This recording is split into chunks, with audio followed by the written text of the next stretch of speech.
The morning of February 19th, 1945, Iwo Jima, Corporal Mike Russo, crouched behind his M2 Browning 50 caliber machine gun, watching the black volcanic sand ahead shimmer in waves of heat. His ammunition belt was loaded differently than regulations specified. 4 rounds of armor-piercing incendiary, 1 tracer, no ball ammunition at all. His armorer had argued with him about it the night before. This wasn't how the manual said to do it, but Russo had learned something on Saipan that the manual writers back in Aberdeen Proving Ground hadn't figured out. He'd learned it the hard way, watching standard belts fail to penetrate the steel plates protecting Japanese pillboxes. He'd learned it by losing men, and he'd learned that sometimes the difference between living and dying wasn't following the book. It was understanding what the ammunition could actually do. 300 yards ahead, a Japanese Type 97 machine gun opened fire from a concrete bunker.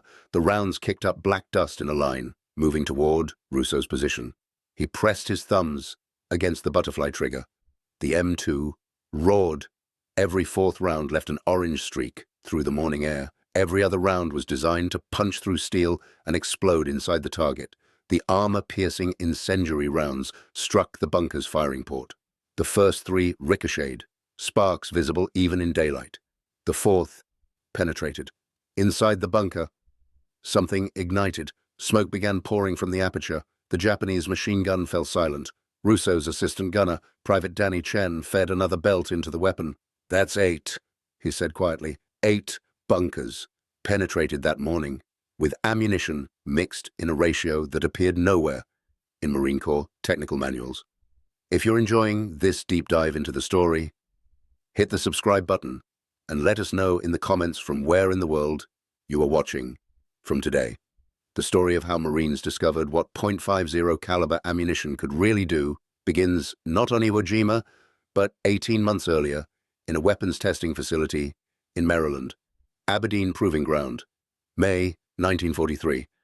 The Browning M2 50 caliber machine gun had been in service since 1933. It was heavy, weighing 84 pounds without its tripod.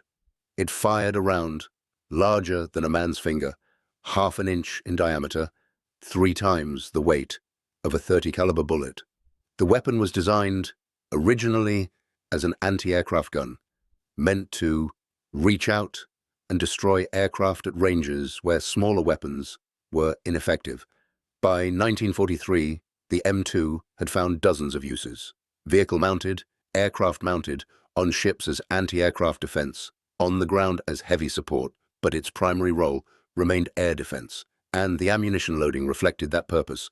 The standard belt mixture specified in War Department Technical Manual 3-34 was 1 armor-piercing round, 1 armor-piercing incendiary, 1 tracer, and 2 ball rounds. This 5-round sequence repeated through the entire belt. The logic was sound for anti-aircraft work. The ball rounds, simple lead slugs with copper jackets, were cheap to manufacture and adequate for hitting aircraft. The tracer rounds let gunners walk their fire onto target. The armor-piercing rounds could penetrate aircraft armor. The armor-piercing incendiary rounds would penetrate and then ignite fuel or ammunition inside the aircraft. For shooting at aircraft, this mixture worked perfectly. For shooting at Japanese fortifications in the Pacific, it was increasingly inadequate. Lieutenant Colonel Samuel Griffith, weapons testing officer at Aberdeen, had been receiving reports from Marine units throughout the Pacific Theater. The reports were consistent. The 50 caliber was effective against Japanese aircraft and light vehicles. Against hardened positions, concrete bunkers, steel-reinforced pillboxes, it was achieving disappointing results. Marines were expending thousands of rounds to suppress positions that German 88mm guns could destroy with single shells. Griffith pulled the testing data on 50 caliber armor penetration. The numbers were precise. The M2 armor-piercing round, designated M2AP, could penetrate 25 millimeters of rolled homogeneous armor plate at 200 meters. At 500 meters, penetration dropped to 19 millimeters. At 1,000 meters, 13 millimeters. Beyond that, penetration became unreliable. These figures were measured against armor plate positioned perpendicular to the bullet's path. Against angled armor, penetration decreased significantly, 25 millimeters, just under 1 inch. That was the maximum penetration at close range under ideal conditions. The Japanese weren't using rolled homogeneous armor in their bunkers. They were using reinforced concrete, coral stone, volcanic rock, and steel plates salvaged from ships. The armor-piercing rounds designed to penetrate aircraft aluminum were encountering materials they'd never been tested against. Griffith requested additional testing. He wanted to know specifically what the .50 caliber could do against the actual materials Marines were facing in the Pacific. Aberdeen set up test panels, concrete blocks reinforced with rebar, coral stone from the Caribbean, similar in composition to Pacific coral, steel plates of varying thickness. They began systematic testing with standard belts, the 1-1-1-2 mixture specified in the manual. The results were mixed. Against plain concrete, the .50 caliber performed well. The armor-piercing rounds would penetrate, the incendiary effect would crack the concrete around the hole, repeated hits would spall the backside, sending concrete fragments into the interior of a bunker. Against reinforced concrete with rebar, performance degraded. The steel reinforcement would deflect rounds, cause them to tumble, reduce penetration. Against coral stone, results varied wildly. Some coral was porous, almost soft. Rounds would penetrate deeply. Other coral was dense, harder than concrete. Rounds would shatter on impact. Against the steel plate, the numbers were stark. A 1/4-inch plate stopped ball rounds completely at any range. A 1/2-inch plate stopped armor-piercing rounds beyond 400 meters. 3/4 of an inch plate was effectively immune to .50 caliber fire at any combat range. The Japanese were using steel plates up to 1 inch thick on some fortifications, cut from damaged ships, positioned at angles to maximize effective thickness. Griffith compiled his findings into a report. The conclusion was unavoidable. Standard .50 caliber ammunition belts, optimized for anti-aircraft work, were poorly suited for ground combat against fortified positions. The 2-ball rounds in every 5-round sequence were wasted against any target harder than wood or earth. Marines were firing 40% of their ammunition as rounds that had no chance of penetrating the targets they were engaging. The report recommended revising the standard belt mixture for ground combat use. Eliminate the ball rounds entirely. Increase the proportion of armor-piercing incendiary rounds. The result would be belts with significantly greater penetration capability against the hardened targets Marines actually faced. The report went to the Ordnance Department. They reviewed it, they filed it, they took no action. The reasoning was bureaucratic, but logical from the Ordnance perspective. The M2 was used across all services in dozens of different roles. The Army Air Force needed anti-aircraft belts. The Navy needed anti-aircraft belts. The standard 5-round mixture worked for those roles. Changing the mixture for one specific use case, marine ground combat in the Pacific, would complicate logistics. It would require separate production runs, separate supply chains, separate inventory tracking. It would create opportunities for confusion, for the wrong ammunition to reach the wrong units. The Ordnance Department's position was that the standard mixture was adequate for all purposes. Marines should simply use more ammunition. If 40% of rounds were ineffective against hardened targets, Marines should fire more belts. Ammunition was plentiful, shipping was available, there was no need to complicate the supply system with specialized loads. Lieutenant Colonel Griffith's response to this position was not recorded in official documents, but men who served with him later recalled his exact words. They were not suitable for official reports. The report might have died there, buried in Ordnance Department files, if not for what happened on Tarawa. November 19th, 1943. The assault on Betio Island, Tarawa Atoll. Marines of the 2nd Division waded ashore into the most concentrated defensive fire any American force had yet faced in the Pacific. Japanese bunkers built from concrete, coral, and steel covered every approach. The bunkers were low, heavily reinforced with firing ports positioned to deliver interlocking fire across the beaches. Marine .50 caliber crews set up their weapons and engaged the bunkers.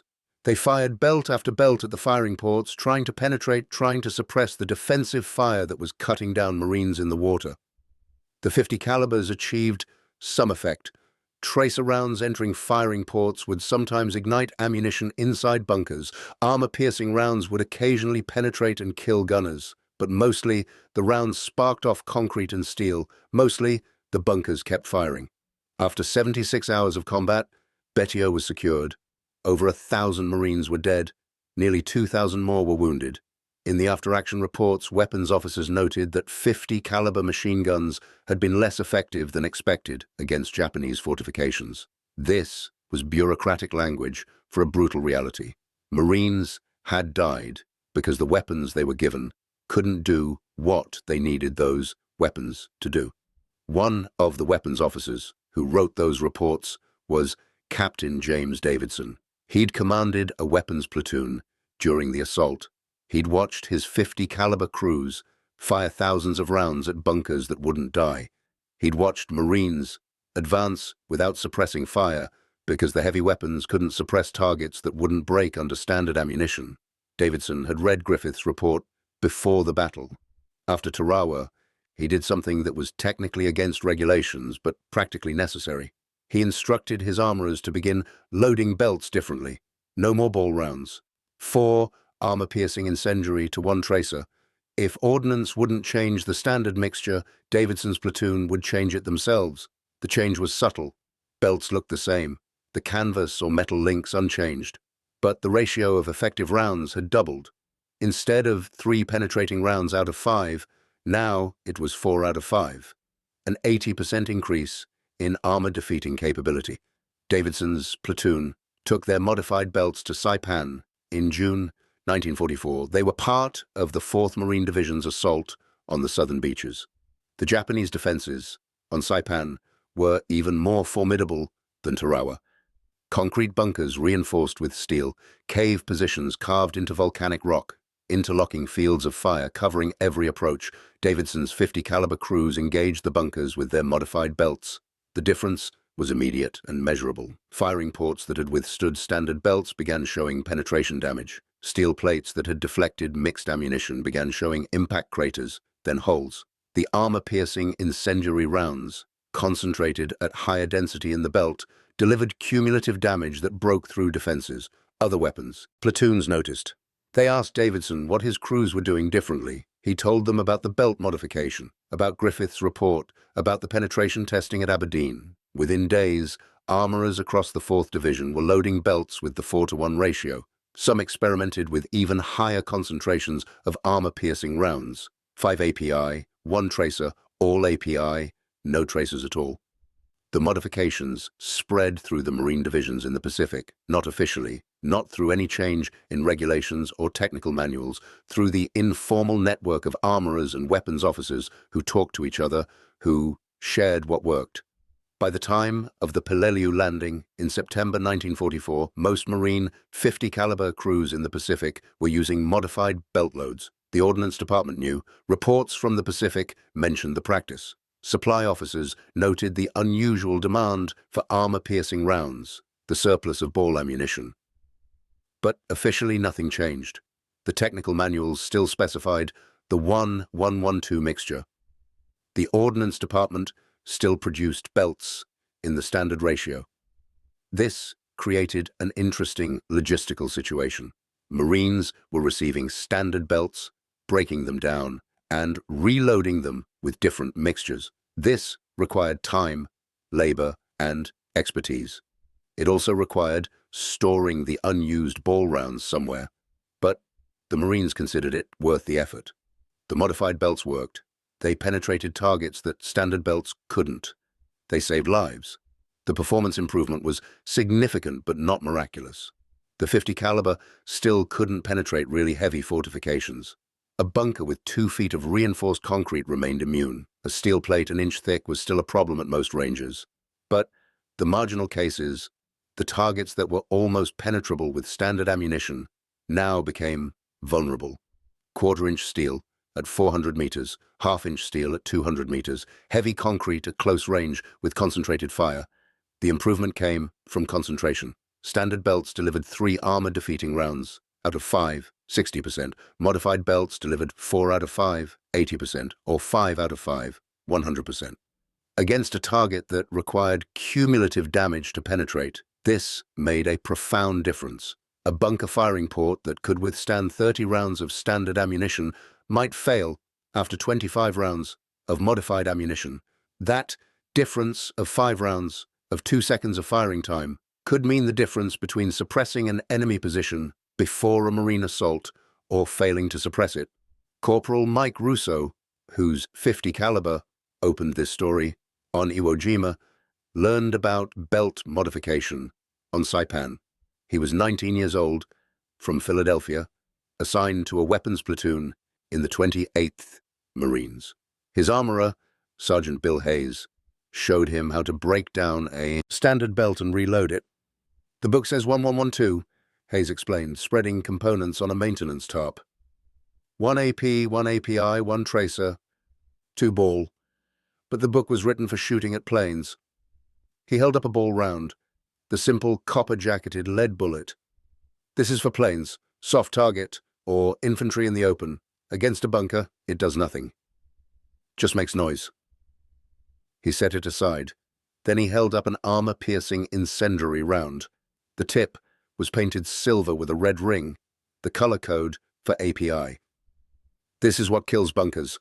Hardened steel core penetrates. Incendiary compound ignites. You want as many of these as possible in your belt. Russo watched as Hayes loaded a new belt. 4 API rounds. 1 tracer. 4 API. 1 tracer. The pattern repeated through the entire 250-round belt. 80% armor piercing, Hayes said. Some guys go all API. No tracers. I like tracers. Helps you see where you're hitting. Helps you adjust fire. He handed the loaded belt to Russo. This is how we do it. This is how we've been doing it since Tarawa. Ordnance doesn't like it. But ordnance isn't here. The practice was technically a violation of regulations. War Department, Technical Manual 3-34, specified the ammunition mixture. Soldiers and Marines were not authorized to modify specifications without orders. Doing so could be considered destruction of government property, misuse of equipment, or even sabotage if someone wanted to push the issue. No one pushed the issue. Officers at every level knew about the practice. They tacitly approved it because it worked. Thus, some officers actively encouraged it. The regulatory violation was ignored in favor of practical effectiveness. If you find this story engaging, please take a moment to subscribe and enable notifications. It helps us continue producing in-depth content like this. This pattern of troops in combat, modifying equipment and procedures in ways that violated regulations but improved performance was common throughout the war. The M1 rifle's unblocked clip was modified by troops who filed down the follower to reduce the distinctive ping sound when the clip ejected. Tank crews welded additional armor to their Shermans, violating ground pressure specifications but increasing survivability. Pilots modified bomb release mechanisms to improve accuracy. In every case, the troops were solving problems that official channels had failed to solve. They were applying direct combat experience to equipment designed by people who hadn't seen combat. And in every case, they were technically wrong, according to regulations, but practically right, according to results. The .50 caliber belt modification was, perhaps, the clearest example of this pattern. The problem had been identified. Aberdeen Proving Ground had tested it, documented it, written a report. The Ordnance Department had reviewed the report and decided not to act. So Marines acted themselves. By Iwo the modification was nearly universal in Marine Corps weapons platoons in the Pacific. When Corporal Russo landed on February 19th, 1945, his .50 caliber belts were loaded 4 API to 1 tracer.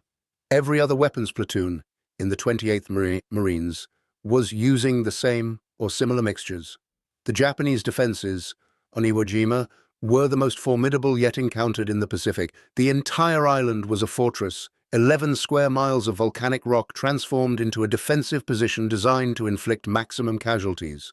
Japanese engineers had built bunkers with walls 4 feet thick, reinforced with steel beams and railroad rails. They'd carved artillery positions into the rock itself, immune to everything except direct hits from battleship guns. They'd positioned machine guns in pillboxes with interlocking fields of fire covering every possible landing beach. The Marines landed, expecting the worst. They got it.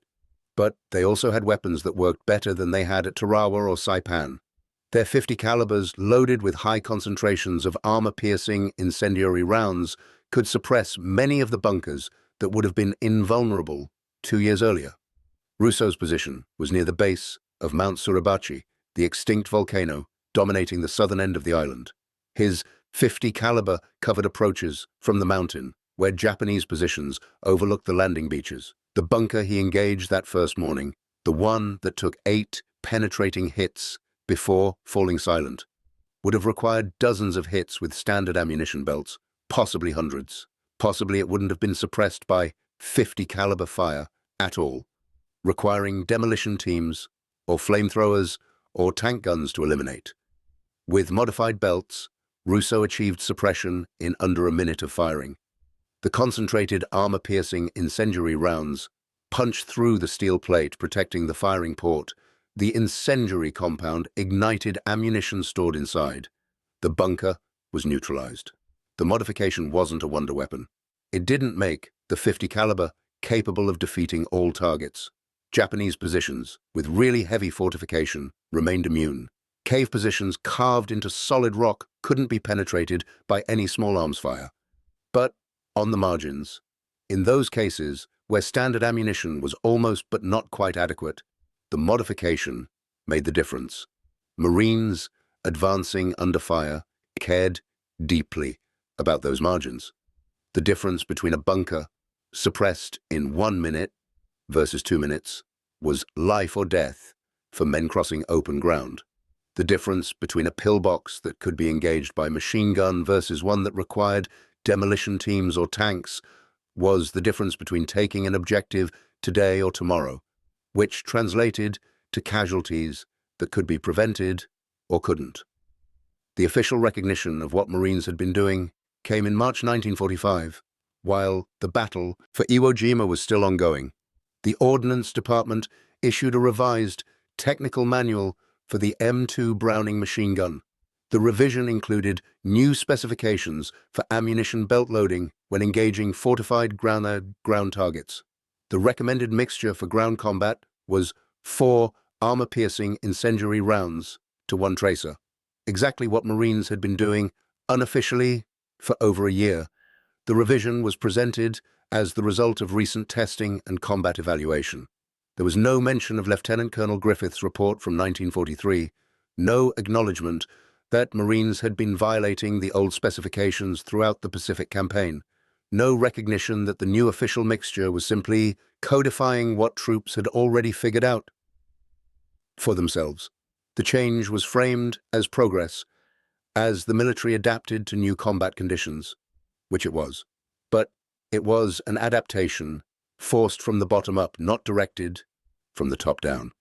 Sergeant Bill Hayes, Russo's armorer, received a copy of the revised technical manual in April 1945. He read the new specifications and laughed. "Took them long enough," he told Russo. "We've been loading 4 to 1 since Saipan. Now it's official. Guess we're not criminals anymore." The change had practical effects on logistics. With the modification now official, Ordnance could produce belts preloaded in the new ratio. Marines no longer had to break down and reload standard belts in the field. Supply chains could be simplified, ball ammunition production could be reduced, armor-piercing incendiary production increased. But for Marines who'd been loading their own belts for months, the change was mostly symbolic. They'd already solved the problem. They'd done it without permission, without official support, because waiting for the system to solve it would have cost lives. The broader lesson was about institutional learning in wartime. Large military organizations, with their hierarchies and regulations and procurement systems, couldn't adapt quickly. Problems identified by troops in combat took months or years to work through official channels. Testing, evaluation, committee review, production changes, distribution. The process was methodical but slow. Troops in combat couldn't wait. They faced problems immediately and needed solutions immediately. So they improvised. They modified equipment, they changed procedures, they violated regulations when regulations stood between them and survival. The best military organizations recognized this and learned from it. They watched what troops did in the field. They identified effective improvisation and codified it. They turned field modifications into official procedures. But even the best organizations lagged behind the troops they supported. The Ordnance Department's acceptance of modified 50 caliber belt loading in 1945 was typical of this pattern. Troops had identified the problem and implemented a solution. The organization eventually recognized the solution and made it official. But the recognition came after the adaptation, not before. The gap between problem and official solution was filled by troops willing to break rules to stay alive. Russo survived Iwo Jima. His 50 caliber position fired over 40,000 rounds during the 36 days of combat. The weapon's barrel was changed 8 times, burned out from sustained firing. The modified ammunition belts performed exactly as Sergeant Hayes had promised. They penetrated targets that standard belts couldn't. They saved lives. After Iwo Jima, Russo's unit prepared for the invasion of Japan. They trained on Guam, rehearsing amphibious assaults against fortifications that simulated what they expected to face on the Japanese home islands. The intelligence estimates were grim. Japanese defenses on the home islands would make Iwo Jima look modest. Bunkers with walls 6 feet thick, coastal artillery and reinforced caves, millions of troops armed and prepared to fight to extinction. Russo's 50 caliber was ready. His ammunition belts were loaded with the now official 4-to-1 mixture. He'd learned everything there was to know about 50 caliber armor penetration. He understood what the weapon could do and what it couldn't. He knew that even with modified belts against the heaviest fortifications, the machine gun would be inadequate. He also knew it was the best weapon he had. The invasion never came. August 6th, 1945, Hiroshima. August 9th, Nagasaki. August 15, the Emperor's surrender announcement. The war ended before the invasion fleet sailed. Russo shipped home in November 1945. He brought his knowledge of 50 caliber ammunition with him, though he'd never need it again. He'd fired more rounds through an M2 Browning than most career soldiers would fire in a lifetime. He knew the weapon intimately, its strengths and limitations, what it could penetrate and what it couldn't. Years later, after the war, Russo attended a reunion of his weapons platoon. They gathered at a hotel in Philadelphia, middle-aged men remembering when they were 19 and 20, when the world was simpler and more terrible than anything that came after. Sergeant Hayes was there, older but recognizable. They talked about Saipan and Iwo Jima, about the men who didn't make it home, about the things they'd done that seemed insane in retrospect but necessary at the time. Hayes brought something to show the others, a copy of War Department Technical Manual 3-34, the original version from 1942.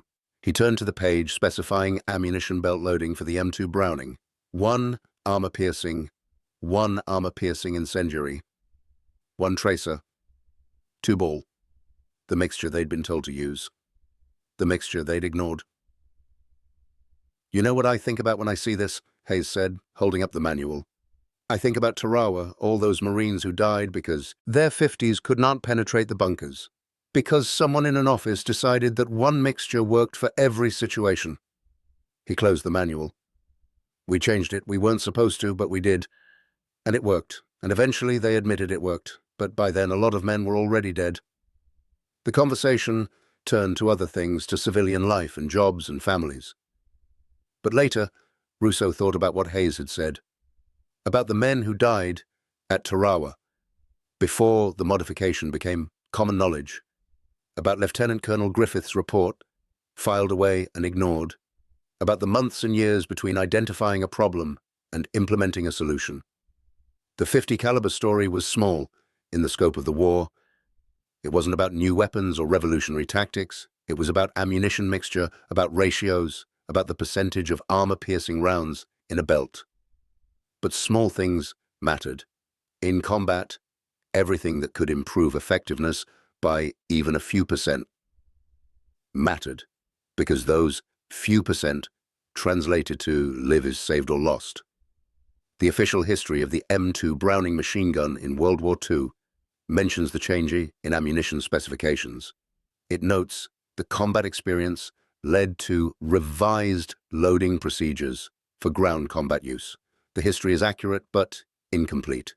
It doesn't capture the full story, the months of delay, the reports that were ignored, the troops who violated regulations because the regulations were wrong, the officers who looked the other way because they knew their men were right.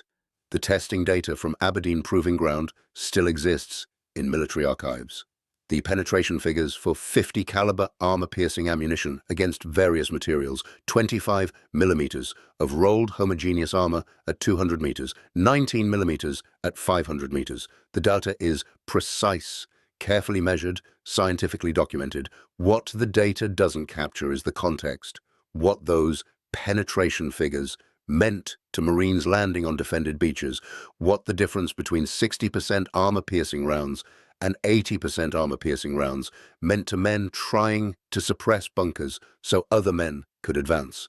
Numbers in a testing report are abstract, penetration in millimeters, range in meters, velocity in feet per second. In combat, those numbers became concrete. They became the difference between a firing port, suppressed or not suppressed, a bunker neutralized or still active, an advance succeeding or failing, lives saved or lost. The Marines who modified their ammunition belts understood this. They weren't engineers or scientists.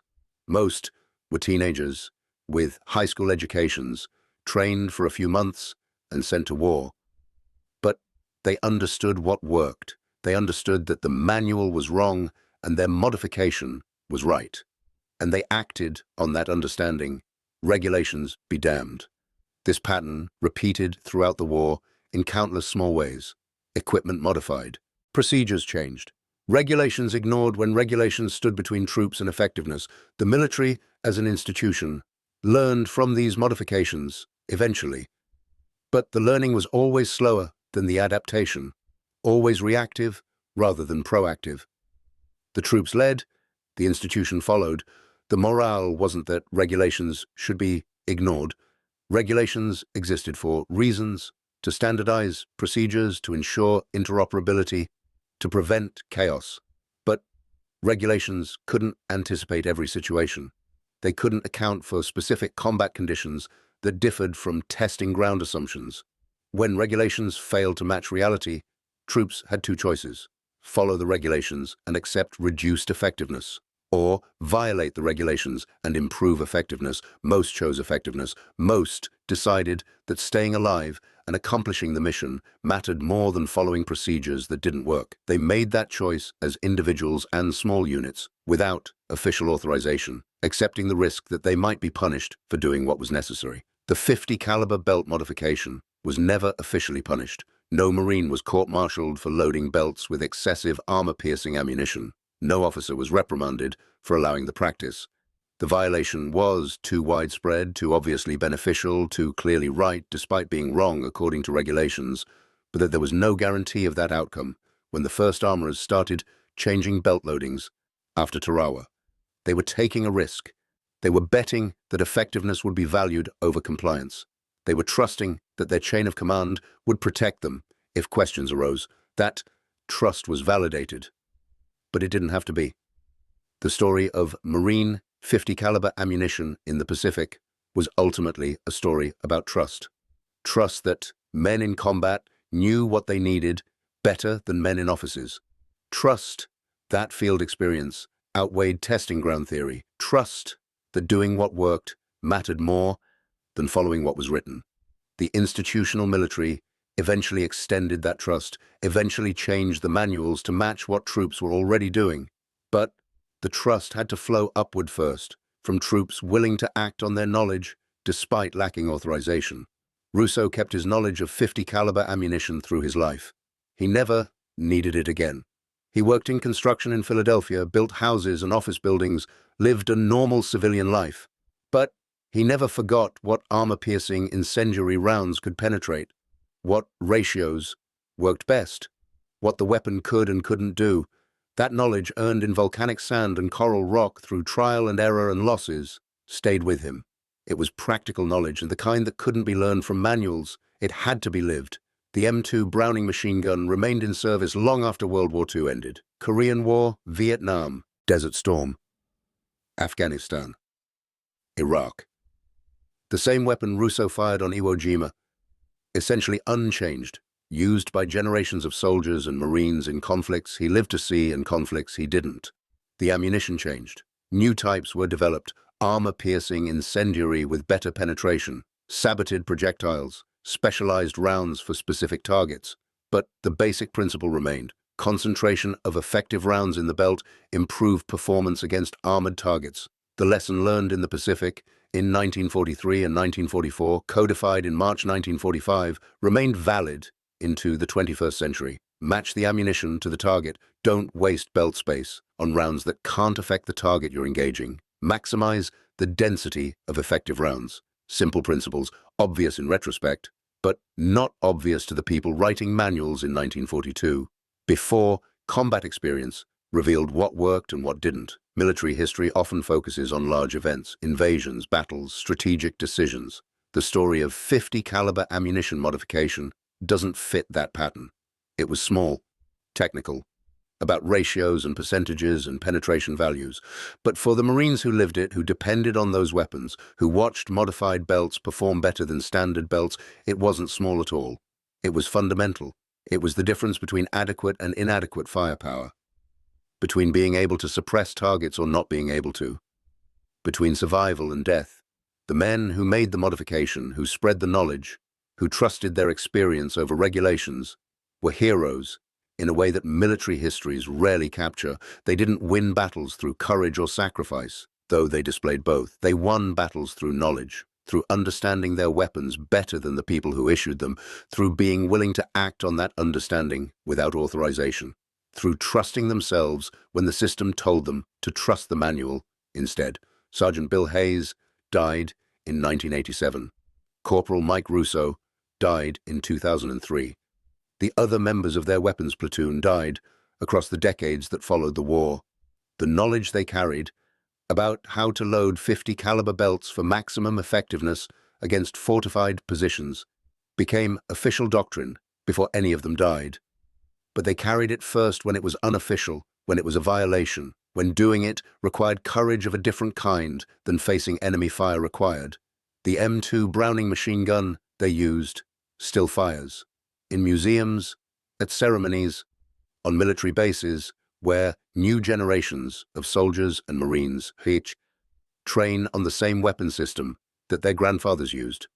The weapon is unchanged. The ammunition specifications have evolved. The manual now reflects the lessons learned in the Pacific 80 years ago, learned by men who violated the manual to discover what worked. The circle closed. The institutional military learned from its troops. The knowledge flowed upward and became official. But the gap between discovery and recognition, between field modification and official acceptance, that gap contained all the human drama of men trying to survive, trying to do their jobs better, trying to solve problems that the system had failed to solve for them. That gap, measured in months and lives, was where the real story lived, not in penetration figures or belt loading ratios, but in the decision to ignore regulations that didn't work, in the trust between troops who shared knowledge that wasn't authorized, in the officers who protected their men from consequences of doing what was necessary, in the slow institutional recognition that sometimes troops knew better than manuals. The story wasn't about technology. The 50 caliber was the same weapon before and after the modification. The ammunition was the same types, the same penetration values. What changed was how they were combined, the ratio, the mixture, the application of experience to improve effectiveness. That change came from the bottom up. from armorers and gunners and weapons officers who saw what worked and shared it, not from engineers or testing grounds or ordnance department committees, from the men who used the weapons in combat and needed them to work better. Hey, thank you for watching. For more detailed historical breakdowns, check out the other videos on your screen now and don't forget to subscribe.